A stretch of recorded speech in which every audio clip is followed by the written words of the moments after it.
Bakersfield police are investigating a stabbing homicide near the Kern County Fairgrounds. The second man arrested in the murder of 5-year-old Kason Guyton enters a plea in court. And the death count rises as another horse dies at the Santa Anita racetrack. This is 17 News at noon. Good afternoon. Thanks for joining us for 17 News at noon. I'm Tabitha Mills. Police are investigating a homicide in South Bakersfield this morning near the Kern County Fairgrounds. According to the Kern County Sheriff's Office, around 8:15 this morning, a man was found suffering from stab wounds on the 1000 block of Lomita Drive. He was taken to the hospital where he was pronounced dead. A man was detained at the scene. No word yet on that man's connection to the death. We have a crew on the scene and we'll bring you the latest on 17 News at 5 as well as on our social media pages and KGET.com. We're also following breaking news of a brush fire threatening homes in Pacific Palisades. It's just south of Malibu. A terrain-driven fire burning near a home in Pacific Palisades was sending smoke billowing into the air as the flames burned uphill today. The fire was reported around 11 in the 500 block of North Palisades Drive. The Los Angeles County Fire Department was sending fire crews via ground and the air to help defend homes against the flames. If you're smelling smoke today, chances are it's from a hay fire burning near Lamont. Viewer Brandon Barraza shot this video of the scene before midnight, but fire crews were still on the scene as of this morning. It started last night before 6 p.m. at Panama Lane and South Fairfax Road. County fire officials say the inferno could burn for 3 days. At this point, firefighters are letting the blaze burn out. Crews remain on scene to make sure the fire doesn't spread. Firefighters rescued a small puppy in another fire burning in South Bakersfield this morning. A local veterinarian believes this puppy is less than a week old. Bakersfield City firefighter Paul Alvarado found the pup under brush that was on fire on Bliss Street near the intersection of South Union Avenue and East Terrace Way. Alvarado couldn't see the tiny guy but heard its cries. The mother was nowhere to be found. The pup was burned on its hind leg and singed on its mouth. Pet Matchmaker rushed in to help, doing preventative care until the vet's office opened this morning. He's very little. He's got his eyes closed still. We think that mom was able to get the other babies out and took off with them, but was unable to reach this one because he was underneath the fire. So the firemen got them out, and we're going to get him his belly full and get him all comfortable. And the vet prescribed the little pup antibiotics along with a cleaning regimen for the burns. Pet Matchmaker named the pup Fuego. Fuego will head to a foster home for about the next 2 months, and then he will be up for adoption. For more information, you can contact Pet Matchmaker on Instagram and Facebook or head to petmatchmaker.org. Kevin, his little squeaks kill me. I know. But he's in good hands. Make it clear, the little squeaks. He's not in a lot of pain or anything. He was hungry. I squeak like that every day right around this time, ready for a meal. So glad for the firefighter who was there at the right time, and he's going to be on his recovery, and I'm sure we'll give you an update on that recovery later. Want to show you outside. We got a beautiful start to the afternoon, and over the weekend we saw some very nice weather, and our high yesterday, 75 degrees, pretty close to the normal of 77. Right now, 71 degrees in Bakersfield. We have a light wind out of the west at 5. As we take a look at the temperatures throughout the afternoon, upper 70s and then slipping back into the 60s throughout this evening. And Tehachapi, you're at 73 right now. A southeast wind at 9. As we take a look at the winds, not a problem today. Just a light breeze around Kern County. We can handle that. And here's a look at the temperatures as we go throughout the afternoon. Lower 70s and then slipping back into the chilly 40s by midnight. We'll talk much more about your weather. That's coming up in just a little bit. All right, Kevin, thank you. In our court watch now, the second man arrested in the murder of 5-year-old Kason Guyton pleads not guilty as he appears before a judge for the first time. Jeremy King was arrested late last Thursday. He had been on the run from police for more than a month after it was announced he had been indicted in Kason's killing. The boy's death shocked the community back in February 2017. He was in the backseat of his mother's boyfriend's car on the way home from the movies. Police believe the boyfriend, a suspected gang member, was the target. Kason died. His 7-year-old brother was also shot but survived. After more than 2 years of investigation, it was announced last month that Jonathan Knight had been arrested and police were searching for King. King pleaded not guilty in court this morning. He's set to appear in court again on Wednesday alongside of Knight, who also pleaded not guilty. Both face life in prison if convicted of first-degree murder. Also in court this morning, a former elementary school principal accused of killing her husband. Prosecutors say Leslie Chance shot and killed her husband Todd and left his body off a dirt section of Noriega Road near Enos Lane back in 2013. She was principal of Fairview Elementary School at the time. The trial in the case was set to begin in June, but a judge tossed it out when the public defender's office declared a conflict of interest. This morning's hearing was continued to Thursday, where attorneys will discuss schedules and new readiness and trial dates will likely be set. League of Dreams is celebrating a life of one of its athletes. League of Dreams athlete Daniel Delgado died unexpectedly on Wednesday. On Sunday, the organization held a balloon release in honor of Daniel. Green was his favorite color, and the balloons released were all shades of green. Basketball games that day began with a ceremony involving Daniel's family at half court. It was a day full of love. A celebration of life for Daniel is scheduled October 26th at 10 a.m. at First Church of Nazarene. Around the world now, the Kurdish people are begging for help as U.S. troops leave Syria and enter Iraq. NBC's Richard Engel reports from northern Syria.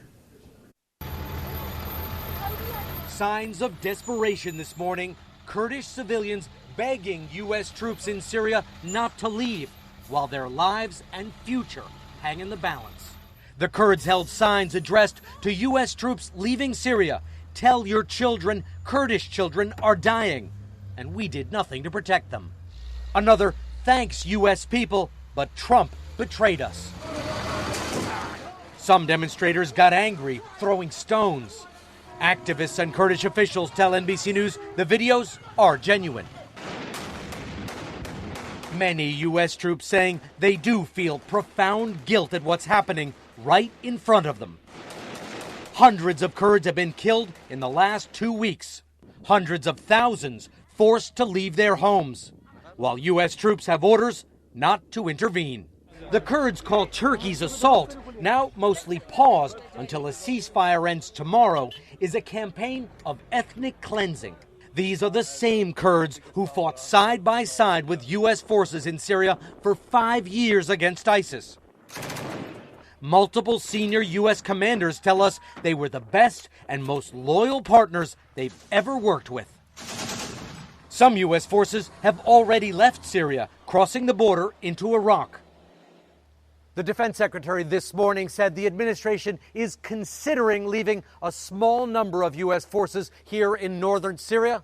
They would primarily be protecting oil fields. Richard Engel, NBC News, northern Syria. This week, Kern County supervisors will discuss the recent public safety power shutoffs after attending an emergency meeting on Friday.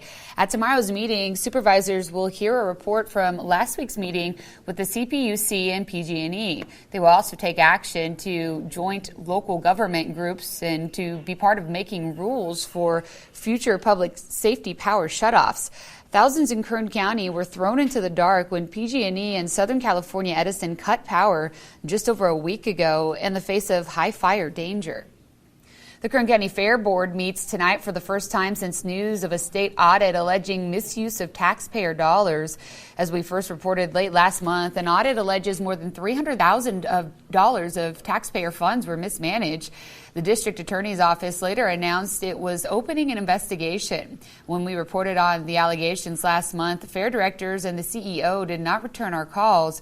But in a letter on the fair's website dated 9 days before the state audit came out, CEO Mike Alcott wrote, "We have no knowledge of any allegations of fraud or suspected fraud affecting the entity's financial statements." The board meeting is tonight at 5 p.m. in the administration office boardroom on South P Street. It is open to the public.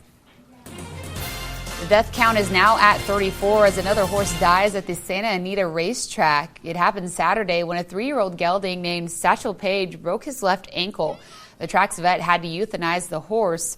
The rash of deaths has led to protests calling for an end to the sport. The park did halt racing for most of March during an investigation into track conditions.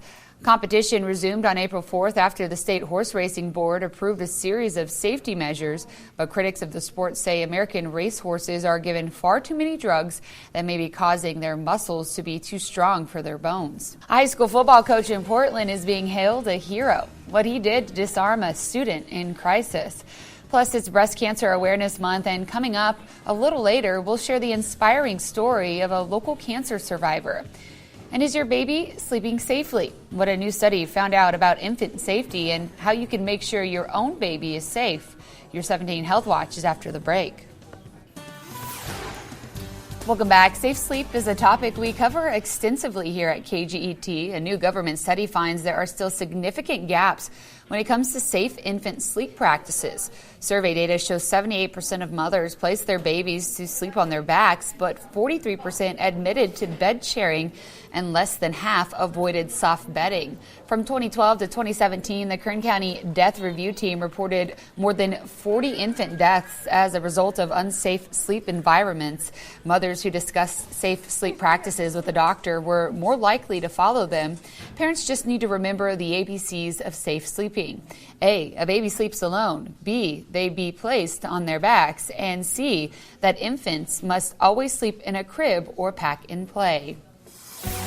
October is Breast Cancer Awareness Month, and for one local woman, this month also marks the first time she's publicly shared her battle, one that changed and saved her life. Now Michelle Pena hopes her story will encourage others to get checked. I love being an inspiration to somebody that will go and get their mammogram, to go get checked, make sure they're doing self-evaluation, right, self-exams.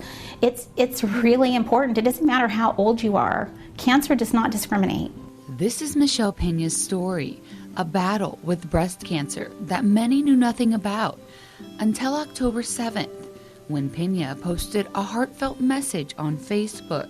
You're in charge of your happiness and how you go about your day. You can either wake up and you can be, I'm going to be grumpy today and I'm going to be sad for what's happening to me, or you can look at it as, you know what, yes, this is happening to me, but I'm not going to let it win. The post detailed Pena's battle, an abnormal mammogram in December 2018, a number of tests and doctor's visits, a final diagnosis of DCIS, an aggressive ductal carcinoma, then a lumpectomy in February, and lymph nodes removed, radiation, complications, a number of side effects, and a divorce. But it didn't dull her sparkle. It was awful, and and all I can do is smile, right? Because I think that, yes, cancer is awful, it's really terrible, and it definitely affected my life, and there was definitely days that I cried a lot. But for the most part, I figure I can't let it win. I'm not going to let it bring me down. I'm not going to get depressed. I'm going to live my life, and it woke me up. It woke me up to the point where I knew, you know what? I'm going to live each day like it's my last. This is my life, and I'm going to get up every day. I'm going to be happy, and I'm going to smile, and I'm going to try to inspire other women to do the same. Which is why every day, Pena adds a little sparkle to social media. Cancer totally changed my life to the point where I feel like I sparkle every day. Pena says her yearly mammogram saved her life. She said don't put that crucial appointment off and don't ignore warning signs. Prior to her diagnosis, Pena says her bra wasn't fitting quite right, but she hadn't gained any weight. It was the tumors causing her bra not to fit, and she ignored the small but important detail. And Kevin, we talk about this all the time. It is so important to get checked. Yeah, it's important for women to get checked. You don't want to get caught off guard. And that's just an amazing story, and she has such a great spirit to her. Taking you outside right now, and what a beautiful start to the afternoon. Clear skies looking into downtown Bakersfield. Temperatures are just as nice right now. Bakersfield sits at 71, 73 in Delano, 72 out in Wasco, and then we've got 60s and 70s out of the mountains. Take you out into Wasco, clear skies and 72. Lots of sunshine for Arvin as well, 75 degrees. And then for Golden Hills, you're in the lower 70s with 72 under those blue skies. And to be honest with you, that's all we're seeing around the state. For the interior part and even along the coastal areas, a very nice day ahead. And temperatures right now, upper 60s for the Bay Area, 70 in Fresno. already 89 in Los Angeles with 87 in San Diego. So Southern California going to be a warm day. In fact, look at the high today, 90 in Los Angeles. San Diego warm at 88. We're almost in November, and we're looking at 80s and 90s right now. 79 to the north in Fresno, and Sacramento warm at 88 degrees. Let's take a look at the beaches, and if you have any family or friends there, or maybe you're headed there this afternoon, 75 degrees in Pismo, and then Morro Bay looking just as nice, 74 degrees with a light northwest wind, 5 to 10 miles per hour. What is causing the warmth? We've got this ridge of high pressure offshore. It's going to start moving a little easterly as we go throughout the next few days, and that's going to warm us up, and then by Thursday, Friday, we're also going to increase the fire danger because our relative humidity will drop. We're going to see the winds pick up, so we'll see more of an offshore wind, and that creates fire danger. And you can see more rain headed up in the Pacific Northwest. Last night, they saw the rain out of Seattle for the Seattle Seahawks and the Baltimore Ravens game. And that's all I'm going to say about that football game because let me just hint, my Seahawks lost. Let's talk about what we can expect. So Sunday, sunny, Monday through Thursday, temperatures are going to rebound in the mid to upper 80s. Fire danger risk, as I talked about, Thursday and Friday. And then mostly cloudy skies by next Sunday as another weather system approaches. It's going to be dry, but it will bring in some clouds, and it will bring back the cooler temperatures all around. Take a look at the national weather, and it was a busy night for parts of Texas. Areas of Dallas saw a tornado roll through the area. In fact, a friend of mine from Bakersfield lives there.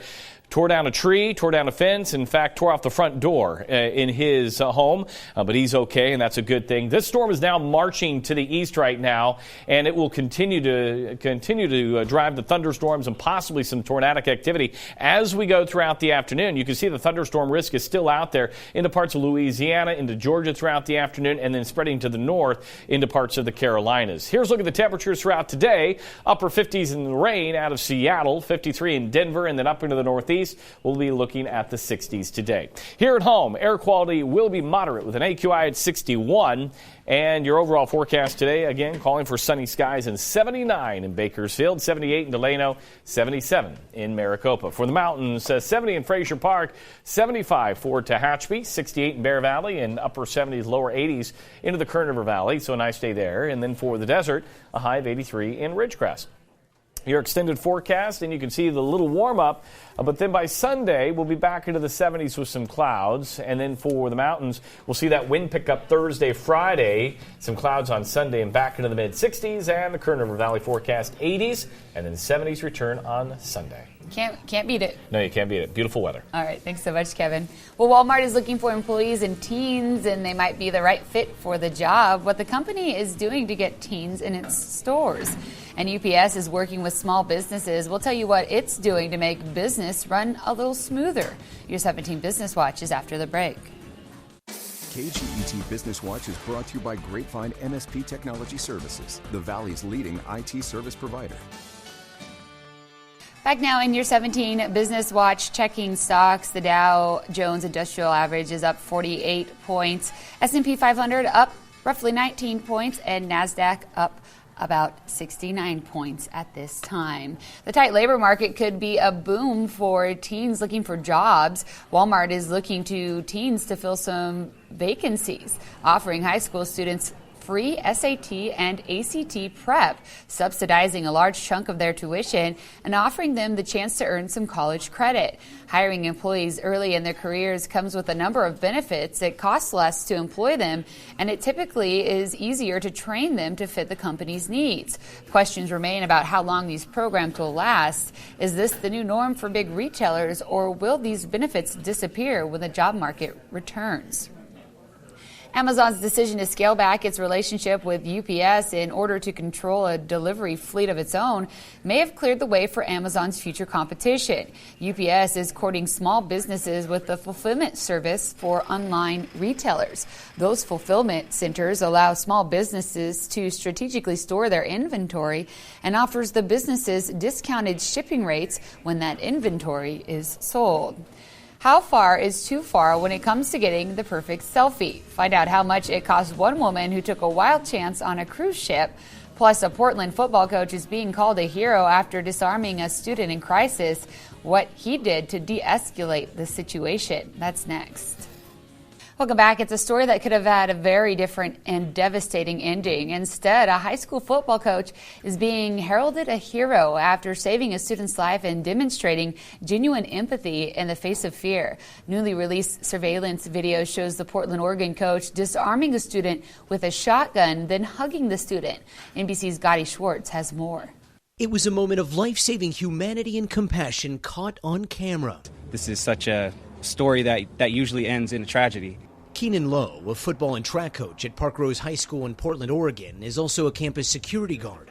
And this is him on surveillance video taking a shotgun away from a student, then embracing him in a hug. After the incident, Lowe spoke about what happened, saying he was first called to the classroom to check on a student making suicidal statements when that very student walked in with a loaded gun. In a fraction of a second, I analyzed everything really fast. I saw the look in his face, look in his eyes, looked at the gun. I realized it was a real gun, and then my instincts just took over. The footage shows the moments right after. Lowe, who's being hailed as a hero, hands the gun to another staff member, then embraces the boy, who hugs the coach right back. I felt compassion for the kid, to be honest. I told him I was there to save him. I was there for a reason, and that this is a life worth living. Investigators say the student, then 18-year-old Angel Granados Diaz, didn't plan to hurt other students or staff, but say he was battling a mental health crisis and wanted to take his own life. It was a real emotional time. Felt compassion for him. And a lot of times, especially when you're young, you don't realize what you're doing until it's over. The incident, which happened in May, is now gaining new attention with the video's recent release. The young man's lawyer telling NBC News overnight, although Angel wanted to end his life that day, fate had something else in store for him. He is now beginning the overwhelming process of adjusting back to life in the community and receiving the treatment he needs. With the help of his family and friends and with the support of his community, he will look to do just that. Angel would like to thank Mr. Lowe, the first responders, the Park Rose High School community, and all of those who have supported him throughout this process. The universe works in mysterious ways, and I was meant to be in that classroom, and I was meant to stop a tragedy. A tragedy avoided and a lesson learned, now turning what could have been heartbreak into hope. When we return here on 17 News at noon, it was a selfie with major consequences, the picture that got a woman in hot water with a cruise line. Wow. It might be the ultimate selfie, but it just got a woman banned from a cruise ship for life. Take a look at this photo. The woman seen here, standing dangerously on top of the railing of her room's balcony. It was on her trip aboard Royal Caribbean's Allure of the Seas this week, and it was headed toward Haiti. A fellow passenger snapped this picture, and thinking she was possibly going to jump, he alerted the crew. The woman was identified and later removed from the ship when it reached Jamaica. Royal Caribbean, in a statement, said it does not permit any reckless and dangerous actions for guests' own safety. And as a result, the cruise line said the woman and her companion are banned for life from any of its future trips. I don't get what people are thinking. Don't get it. That's so dangerous. Yeah. I'm not in. No words. That's all we have for 17 News at noon. Thanks for joining us. 17 News, your local news leader, continues 24 hours a day on KGET.com and our 17 News app. In the spirit of the Golden Empire, 17 News.